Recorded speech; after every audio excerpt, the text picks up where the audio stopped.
खबर शामिल करते हैं थाईलैंड से। कामरान अहमद की इस रिपोर्ट में पाकिस्तान के सफीर मोहतरमा रुखसाना अफजल ने अपनी रिहाइश का पाकिस्तान सफारत खाना बैंकॉक थाईलैंड में एक एजाज़ी इशाइये का एहतमाम किया।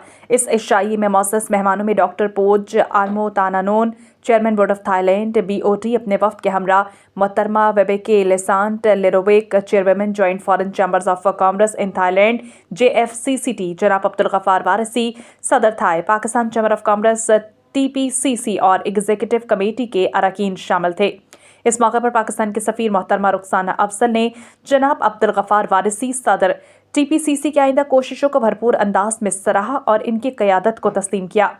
ये कोशिशें मई-जून 2026 में मुतवक्के हैं, जब वो एक आला सतही थाई कारोबारी वफ्द की क़यादत करते हुए पाकिस्तान का दौरा करेंगी। इस वफ्द में doctor Poj Aramwattananont, chairman BOT, और मोहतरमा वेबेके लेसांट लेरोवेक, चेयरमैन JFCCT भी शामिल होंगी। ये दौरा पाकिस्तान और थाईलैंड के दरमियान कारोबारी ताल्लुकात को मज़ीद मुस्तहकम बनाने में एक अहम संग मील साबित होगा। What does it take to dream, to aspire, to be better every day? It takes vision to pave the way for a better future.